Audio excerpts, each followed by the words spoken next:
आश्रम के पुण्यार्जक हैं अरह सागर गुरु भक्त परिवार। हमारा जीवन विषमताओं से भरा हुआ है। कहीं पर भी एक रूपता परिलक्षित नहीं होती है। जहाँ जहाँ भी हमारी दृष्टि जाती है वहाँ वहाँ पर कुछ ना कुछ हमारे जीवन में, हमारे व्यवहार में, हमारे व्यक्तित्व में कुछ ना कुछ कमी अवश्य दिखाई देती है। पहले दिन हमने आ से, फिर दूसरे दिन ई और तीसरे दिन ओ, और आज चौथा दिन है री। री यानी ऋण।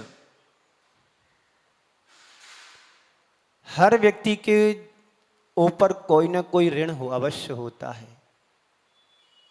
संसार का कोई भी ऐसा व्यक्ति नहीं है जिसके ऊपर ऋण ना हो। कई तरह के ऋण होते हैं। इसकी चर्चा आज हम सबको बैठ करके करना है। जीवन और जीवन की व्यवस्थाओं को संचालित करने के लिए हमें कई प्रकार की परिस्थितियों के बीच गुजरना पड़ता है। हर व्यक्ति अपने जीवन से संबंधित कुछ न कुछ व्यवस्थाएं तो अवश्य बनाता है।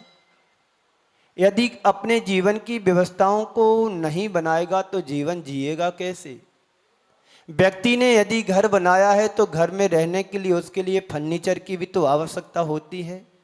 मात्र 4 दीवालों का घर घर नहीं कहलाता है। उसमें दरवाजे, खिड़कियां और फर्नीचर जब तक उसमें नहीं होता है, ये सारी चीजें हमारी आवश्यकताओं को पूरा करने के लिए होती हैं। जो लोग पूरी तरह से समर्थ होते हैं वे स्वयं अपने बल पर अपने जीवन को आगे बढ़ा लेते हैं, और जो लोग सक्षम और समर्थ नहीं होते हैं उनका जीवन दूसरों के ऊपर आधारित होता है, दूसरों के ऊपर निर्भर होता है। सक्षम व्यक्ति अपने जीवन को अपने बल पर आगे आसानी से बढ़ा लेता है। जो असक्षम होता है, जो समर्थ नहीं होता है, वह व्यक्ति अपने जीवन को आगे बढ़ाने में समर्थ नहीं हो पाता है। वह व्यक्ति दूसरों पर निर्भर होकर के अपने जीवन को आगे बढ़ाने का प्रयत्न और पुरुषार्थ करता है। जो लोग कमजोर होते हैं उन्हें दूसरों से कर्जा लेना होता है, दूसरों के ऊपर निर्भर होकर के अपने जीवन को आगे बढ़ाने की सोचता है। अब हमारे पास पैसे नहीं है, हमें अपने जीवन की आवश्यकताओं को पूरा करना है, परिवार को आगे बढ़ाना है और व्यापार यदि कुछ आगे करना है तो दूसरों के ऊपर निर्भर होकर के कर्जा लेकर के व्यक्ति आगे बढ़ता है। औरों से सहयोग लेना होता है। कुछ लोग ऐसे होते हैं जो सहयोग लेते हैं और कुछ लोग ऐसे होते हैं जो सहयोग देते भी हैं। जब तुम्हें कोई देगा नहीं तो सहयोग लेगो कैसे? कोई देने वाला होगा तभी ना हम ले पाएंगे। यदि आपको कुछ जरूरत है और जरूरत देने वाले ना हो तो जरूरत की आवश्यकताओं की पूर्ति कैसे होगी? बोलो जी, नहीं हो पाएगी ना। तो लेने वाला तो है पर देने वाला भी उतना ही महत्वपूर्ण होता है जितना लेने वाला हो। जैसे आप लोग हैं, आप देना चाहते हैं पर कोई लेने वाला ना हो तो क्या तुम्हारे देने का कोई महत्व होगा? और लेने वाला हो और देने वाला ना हो तो क्या काम बनेगा? नहीं बनेगा। यदि लेने वाला है तो देने वाला भी होता है। सहयोग लेने और देने की यदि कोई प्रक्रिया को देखा जाए तो अलग तरीके से नहीं होता है। कुछ एक देने वाला होता है और एक लेने वाला होता है। कई लोग सहयोग लेते हैं और कई लोग सहयोग देते भी हैं। लेने वाले, सहयोग लेने वाले को हमेशा देने वालों के प्रति कृतज्ञता महसूस करते रहना चाहिए कि सामने वाले व्यक्ति ने हमारा काम बनाया है, अब मैं उसे अब कैसा कर्ज से मुक्त कर सकूं, ये हमेशा अपने हृदय में भाव बनाए रखना चाहिए। सामने वाले से आपने कर्ज तो ले लिया है पर जीवन में ये भाव नहीं रहेगा कि मुझे इसका चुकाना भी है। ले लिया, लेकर के खा पी करके फ्री हो गए, फिर आगे क्या करोगे? दोबारा फिर जाओगे किसी के पास, फिर मांगोगे, फिर सहयोग की अभिलाषा रखोगे, आकांक्षा रखोगे, इच्छा रखोगे कि कोई मेरा सहयोग कर दे। कोई सहयोग करने वाला नहीं मिलेगा, कोई सहयोग देगा भी नहीं। क्यों? तुम्हारे भाव ठीक नहीं है। यदि कर्जा लिया है तो कर्जा देने का, उतारने का भाव भी हमारे मन में होना चाहिए। जो लोग हैं सहयोग देते हैं वे बड़ी उदारता से सहयोग देकर के उसे भूल जाते हैं, क्योंकि उन्हें पता है मैंने जो दिया है यदि मेरा भाग और पुण्य होगा तो सामने वाला मेरा लौटा सकता है, दे सकता है, नहीं तो मैंने तो दान दे दिया, माना अपना कर्जा उतार दिया। हमारे जीवन में कुछ ऐसा ही होता है, कुछ लेने वाले होते हैं, कुछ देने वाले होते हैं, कुछ संभालने वाले होते हैं, कुछ सुधारने वाले भी होते हैं। आज के संदर्भ में 4 बातें। सबसे पहली बात है ऋण लेने वाले, ऋण लेने वाले, दूसरा है ऋण देने वाले, तीसरा है ऋण चुकाने वाले और चौथा है ऋण उतारने वाले। ये 4 शब्द हैं। हर व्यक्ति के जीवन के साथ ये सब घटित होता है। किसी को पता नहीं पड़ता है कि हमारे ऊपर कर्जा है, किसी को मालूम नहीं होता कि कर्जा मुझे कैसे उतारना है, किसी को मालूम नहीं होता कि हमारे पूर्वजों ने कुछ किसी से किसी व्यक्ति से लिया था, अब मुझे इसको चुकाना है कि नहीं चुकाना है। जो उदार मना होते हैं वो चुकाने की सोचते हैं, चुका भी लेते हैं, लेकिन जो कंजूस होते हैं वो कभी चुकाने की नहीं सोचते हैं बल्कि लेने की और सोचते हैं। तो आज बात री की है। री का मतलब होता है ऋण, ऋण यानी कर्जा। आपने अपने जीवन में कभी सोचा कि मेरे ऊपर भी कोई कर्जा है? बोलो, है कर्जा? तुम्हारे ऊपर कर्जा है। सबसे बड़ा कर्जा है हमारे माता पिता का कर्जा, जिनकी उदारता से, जिनके द्वारा तुम्हारा जन्म हुआ है। माता पिता का एक एक खून की बूंद तुम्हारे जीवन से जुड़ी है। उनका कितना बड़ा योगदान तुम्हारे जीवन के निर्माण में रहा। उनने तुम्हें रात जाग जाग करके तुम्हारे जीवन के लिए संजोया है, तुम्हारे जीवन को आगे बढ़ाया है। 9 माह तक पेट में रख करके तुम्हें पाला है, और पाला ही नहीं है, तुम्हारे अंदर तुम्हें कोई कष्ट ना हो जाए इस बात को सोच करके तुम्हारे लिए सुरक्षा भी तुम्हारी गर्भ में की है। ये सबसे बड़ा ऋण है कि नहीं हमारे ऊपर माता पिताओं का? है। उसको तुम्हें क्या अब चुकाना है। कैसे चुकाओगे माता पिता को? तो माता पिता की सेवा करके हम उनका ऋण चुका सकते हैं। माता पिता की सेवा करके हम उनका ऋण चुका सकते हैं। माता पिता की आज्ञा का पालन करके उनका हम ऋण चुका सकते हैं। माता पिता के जीवन में कभी कष्ट ना आए इस बात को ध्यान रख करके हम उनके ऋण को चुका सकते हैं। आज देखने में आता है, आज बच्चे थोड़े समझदार और बड़े होते हैं तो क्या होता है, अपने वृद्ध माता पिता को आश्रमों में छोड़ देते हैं, जिसे वृद्ध आश्रम कहते हैं। वहां जाकर के अपने माता पिता को छोड़ आते हैं, और जब वहां से लौटते हैं तो बेटा पूछता है कि पिताजी आप मेरे से कुछ कहना चाहते हो? तो पिताजी कहते हैं, बेटा यदि आज से 30 और 35 वर्ष पहले यदि मैं तुमको अनाथालय में छोड़ आता तो आज मुझे वृद्ध आश्रम का मुख नहीं देखना होता। ये आज हमारी समाज की बड़ी दुर्दशा हो रही है। आज के बच्चे माता पिता को माता पिता नहीं समझ पा रहे हैं, नहीं समझ रहे हैं। आज देखो यहां पर भी वृद्ध आश्रम होंगे, अनाथालय भी होंगे, हर शहर और गांव में आज मिलने लगे हैं। कम से कम अपने बच्चों को यह सोचना चाहिए कि माता पिता ने हमें जन्म दिया है तो उनकी अंतिम श्वास तक हम उनका पालन पोषण करें, उनके दुख दर्द में सहयोगी बने। ये सबसे बड़ा कर्ज होता है। दूसरा कर्ज होता है हमारी धरती माता का। जिस धरती माता पर हमने जन्म लिया है, जिस पर हमने कदम रखे हैं, जिस पर हमने जन्म लेकर के अपने जीवन को आगे बढ़ाया, इतना बड़ा किया, उसका भी कर्ज चुकाना है। वो कर्ज सबसे बड़ा कर्ज है। जिस धरती का हमने अन्न खाया, जिस धरती पर रहकर, जिस धरती का हमने पानी पिया, जिस धरती पर रह कर के हमने एक एक कदम उस धरती पर रखे, उस धरती माँ का भी हमें कर्ज उतारना है, कर्ज चुकाना है। कैसे चुका पाओगे? इस राष्ट्र की, इस राष्ट्र पर, जिस राष्ट्र में हम जी रहे हैं, उस राष्ट्र पर हमारे द्वारा कोई ऐसा कृत्य ना हो जिससे इस राष्ट्र को हमारे द्वारा कलंकित होना पड़े। इस धरती माता ने हमें कितनी बड़ी उदारता दी है कि वृक्षों के द्वारा, पेड़ पौधों के द्वारा हमें छाया मिलती है, उनके फल और फूल हमारे लिए खाने को मिलते हैं। बारिश भी होती है तो वृक्षों के द्वारा होती है। यदि वृक्ष नहीं होंगे तो बारिश भी नहीं हो पाएगी।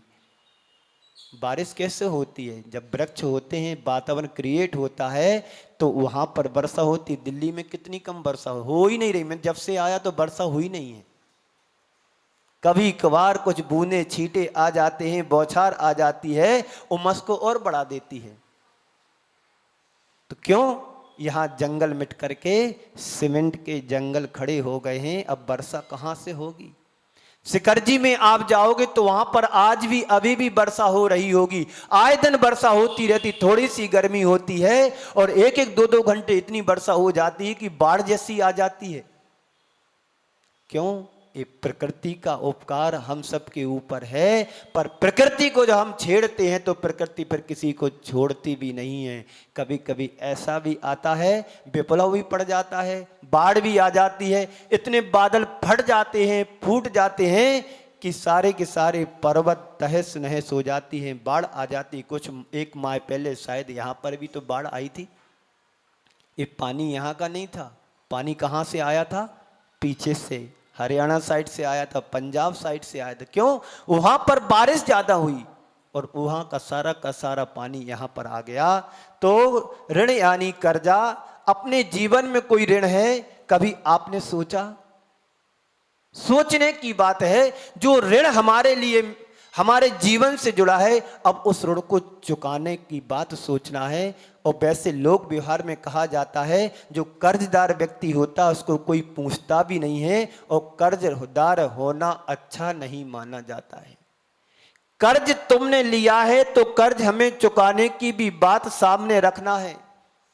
संत कहते हैं कि आप अपना व्यापार या कोई भी धंधा उतना ही करो जितना तुम्हारे पास पैसा है। यदि तुम्हारे पास 100 रुपए हैं तो 90 रुपए का व्यापार करो, 10 रुपए फिर भी बचा करके चलो।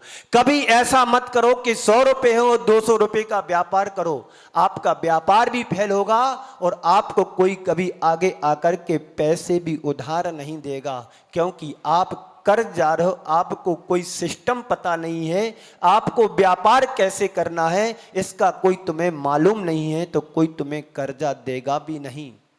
तो ऋण लेने वाले, पहला कारण है ऋण लेना। कौन है ऋण लेता? कौन लेता ऋण? जो कमजोर होता है, जो असहाय होता है, जिसके पास पैसे नहीं है या जिसके पास आर्थिक मंदी है या आर्थिक स्थिति से कमजोर है, वही व्यक्ति कर्ज लेता है। जिसे बहुत जरूरत होती वो कर्ज लेता है। और जिसे अपने खर्च पर कोई नियंत्रण नहीं होता है, अनाप शनाप खर्च करता रहता है, वह व्यक्ति आगे चल कर के कर्ज लेता है। आय से अधिक व्यय करने वाला व्यक्ति भी कर्ज लेता है। आय तो है 25 रुपए और खर्चा है 45 रुपए, तो कहाँ से बचत होगी तुम्हारी? क्या होगा? एक दिन कर्जदार बन जाओगे और जब कर्जदार बनोगे तो फिर तुम्हें कर्जा कौन देगा? कौन तुम्हें ऋण देगा?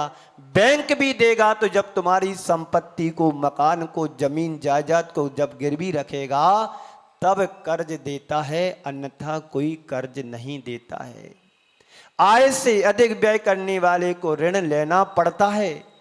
आमदनी कम खर्चा ज्यादा, तो लक्षण है मिट जाने के। कुवत कम गुस्सा ज्यादा, लक्षण है पिट जाने के। इन दोनों चीजों से हमें बचना है।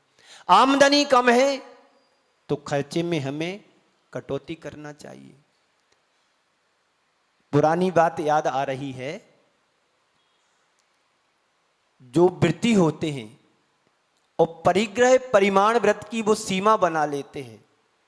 मान लीजिए आज के समय में हमारे पास 10 लाख रुपए हैं और तुम्हारा व्यापार इतना बड़ा 10 से करोड़ों तक पहुंच गए, तो आपका परिग्रह परिमाण व्रत का उल्लंघन हुआ कि नहीं हुआ? उल्लंघन हुआ। लेकिन हमारे जैन दर्शन में आचार्य कहते यदि तुमने 10 लाख रुपए की मर्यादा सीमा बनाई है तो 10 लाख रुपए से 1 रुपया भी तुम अधिक नहीं रख सकते हो। यदि अधिक रखते हो, उपयोग करते हो, कमाते हो, तो तुम्हारे जीवन में अतिचार अनाचार लगेगा, तुम्हारा व्रत समाप्त हो जाएगा। यदि 10 लाख रुपए से ज्यादा आप व्यापार करते हो तो तुम्हारा व्रत समाप्त हो जाएगा। इसलिए क्या करना पड़ता है? 10 लाख रुपए से ही तुम्हारा काम चलाना है। अब तुम कहो कि महाराज श्री हमारा व्यापार तो बढ़ रहा है, महंगाई भी बढ़ रही है, अब 10 लाख रुपए से परिवार का गुजर बसर कैसे होगा? परिवार बड़ा है। तो आचार्य कहते हैं कटौती करो, खर्चे कम करो। मुख्तार जी के जीवन की एक घटना याद आती है कि मुख्तार जी ने अपने जीवन में कुछ पैसे सीमित रखे कि हमारा इतने में खर्चा चल जाएगा, और महंगाई बढ़ गई तो उन्होंने क्या किया? पैसे अतिरिक्त नहीं लिए। उन्होंने यदि वो 2 बार भोजन करते थे तो 1 बार भोजन प्रारंभ करना शुरू कर दिया। 1 बार भोजन करके काम चला लेके 4 जोड़ी कपड़े रखते तो उनने 2 जोड़ी कपड़े रख लिए, और महंगाई बढ़ी तो 1 जोड़ी कपड़े पर आ गए, और महंगाई बढ़ी तो 1 बार भोजन करने पर आ गए। लेकिन उन्होंने अपने नियम कायदे में उल्लंघन नहीं किया। ऐसा हमें होना चाहिए, क्योंकि हम कर्जा लेते हैं कब? जब जरूरत पड़ती है। अरे जरूरत इतनी पड़े कि तुम्हारा काम ना चल पाए, तब हमें कर्जा लेना चाहिए, वरना कर्जा से दूर रहना चाहिए, क्योंकि कर्जा अच्छा नहीं होता है और कर्जदार व्यक्ति को तो कोई पसंद भी नहीं करता है। ये तो पत्थर की नाव है, ये तो डूबने वाली है। जो भी कर्जा लेगा वो डूबेगा, और जिसका कर्जा लेगा वो भी डूबेगा, उसका भी धन जाएगा। तो ऋण वे लोग लेते हैं जिनके पास आय कम हो या खर्चा ज़्यादा होता है या किसी परिस्थितियों के शिकार हो जाते हैं। जब तुम्हें कर्जा लेने की नौबत आए, विषम से विषम परिस्थितियां तुम्हारे जीवन से जुड़ें, तब कर्जा लेना चाहिए। या कोई बीमारी आपत्ति आ जाए तब तुम्हें किसी से सहयोग लेना चाहिए। यदि तुम्हारा काम बनते नहीं बन रहा है तब तुम्हें ऐसा सोचना चाहिए, चलो थोड़ा सा किसी से सहयोग ले लेते हैं, चलो काम बन जाता है, फिर बाद में हम इनका कर्जा चुका देंगे तो तुम्हारा बहुत अच्छा हो सकता है। दूसरा है, ऋण देता कौन है? कौन देता है ऋण? जिसके पास पैसा होगा वही ना तुम्हें देगा। सरप्लस होगा, जिसके पास आय से ज्यादा और अधिक आय हो रही हो, अनाप शनाप पैसा आ रहा हो, व्यापार भी बड़ा चल रहा हो, और दूसरी बात ये सब होने के साथ साथ यदि सामने वाला उदार मना होगा तो वही तुम्हें कर्ज दे सकता है, और देगा इस भाव से कि चलो इनको जरूरत है, दे देता हूं, और मेरा भाग और पुण्य होगा तो लौटा देगा, नहीं तो मैंने तो दे करके भूल गया। ऐसे व्यक्ति सर्वत्र सम्मान को पाते हैं। ऐसे व्यक्ति अपने जीवन को बहुत ऊंचा ले जाते हैं। और जो व्यक्ति कंजूसी से देते हैं और ब्याज भी अनाप शनाप लेते हैं, उनका जीवन भी व्यर्थ में चला जाता है, वह व्यक्ति भी कहीं का नहीं रहता है। एक बार ऐसा हुआ, एक व्यक्ति के पास अनाप शनाप पैसा था, उसने कुछ पैसा समाज में देना शुरू कर दिया और ब्याज दर बहुत ज्यादा रख ली। मतलब ये समझो कि 10% ब्याज पर उसने पैसा दिया। पैसा तो मिला ही नहीं, अपितु ऐसा कर्म का उदय आया कि खुद के लिए कैंसर हो गया, और कैंसर की शिकार बनकर के वह व्यक्ति मर गया, और परिवार में भी ना जाने तरह तरह की बीमारी आने, क्योंकि उसने पैसा ब्याज का लिया तो इतनी अधिक मात्रा में लिया कि वह किसी का पैसा पच नहीं सका। इस कार्यक्रम के पुण्यार्चक थे अरह सागर गुरु भक्त परिवार।